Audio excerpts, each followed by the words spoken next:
Acts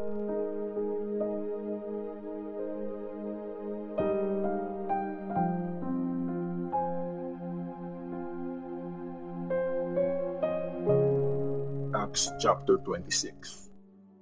Pinagtanggol ni Paul ang sarili sa harap ni Agrippa. Sinabi ni Agrippa kay Paul, "Sige, pwede ka na magsalita para sa sarili mo." In-stretch ni Paul ang kamay niya at sinimulang ipagtanggol ang sarili. Sabi niya, "King Agrippa, mapalad ako kasi may pagtatanggol ko sa harap niyo mismo ang sarili ko laban sa lahat ng mga bintang ng mga Diyos. Kasi alam na alam niyo ang mga tradisyon at mga pinagtatalunan ng mga Diyos, kaya kung pwede po, pagtiyagaan niyong makinig sa akin. Alam ng lahat ng Diyos ang buhay ko simula pagkabata.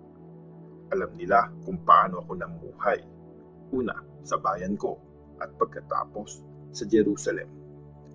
Matagal na nilang alam kung magsasabi sila ng totoo, na sa simula pa lang, member na ako ng grupo ng mga Pharisees, ang mga pinaka-istriktong tagasunod ng religion namin. Nililitis ako ngayon kasi umaasa ako sa pangako ng Diyos sa mga ancestors namin. Ito ang inaasahang matanggap ng 12 tribes ng mga kababayan ko tuwing sumasamba sila araw at gabi.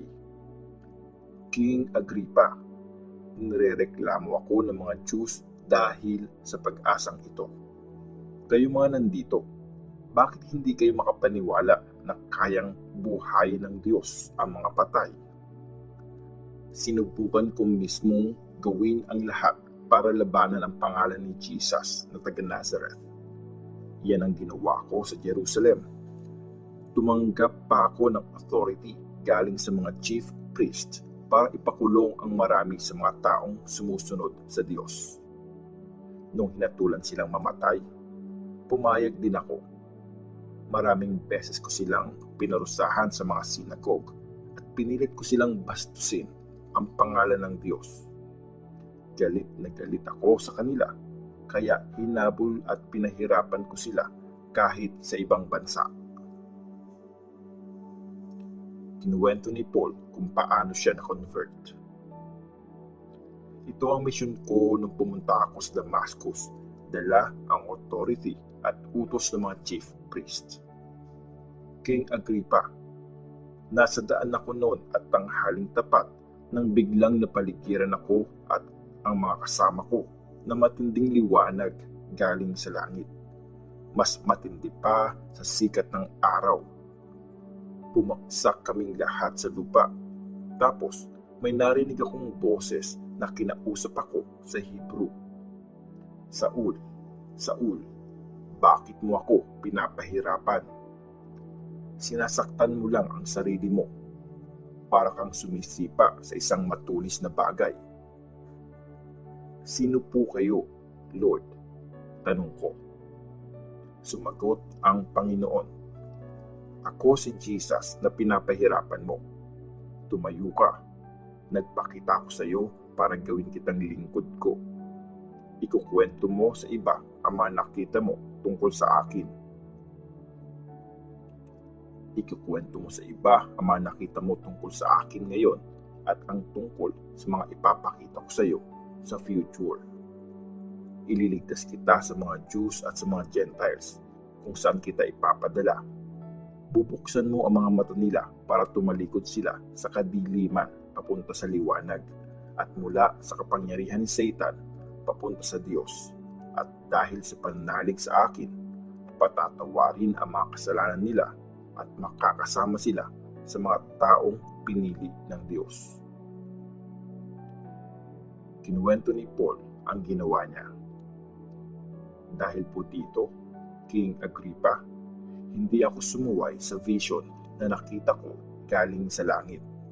Nag-preach ako mula sa Damascus at pumunta ako sa Jerusalem at sa buong probinsya ng Judea at sa mga Gentiles. Nag-preach ako para magsisi sila at tumalikod sa mga kasalanan nila, magbalik loob sa Diyos at gumawa ng mga bagay na magpapatunay ng pagsisisi nila. Ito ang dahilan kung bakit ako hinuli ng mga Jews sa temple at sinubukan nila akong patayin. Pero tinutulungan ako ng Diyos hanggang sa time na to. Kaya nandito ako para sabihin ito sa inyong lahat, mayaman man o mahirap. Ang sinasabi ko ngayon ay sinabi rin ni Moses at ng mga prophets na mangyayari. Sinabi nilang maghihirap ang Christ at mauunang bumangon mula sa kamatayan para i-announce ang liwanag ng kaligtasan para sa mga Jews at sa mga Gentiles.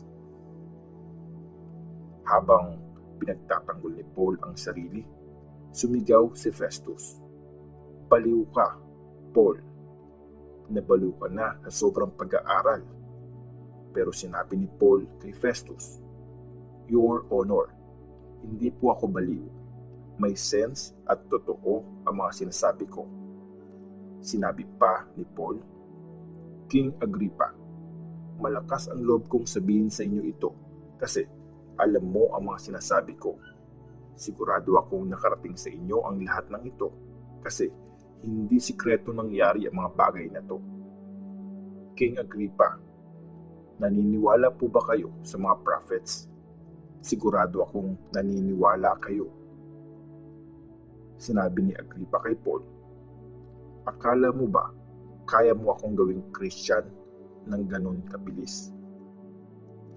Sumagot si Paul, "Mabilis man o matagal, prayer ko sa Diyos na magaya po kayo sa akin, ikaw at ang lahat ng nandito na nakikinig sa akin ngayon. Pero syempre, huwag sana kayong makulong gaya ko." Pagkatapos, tumayo si King Agrippa, ang governor, si Bernice at lahat ng kasama nila.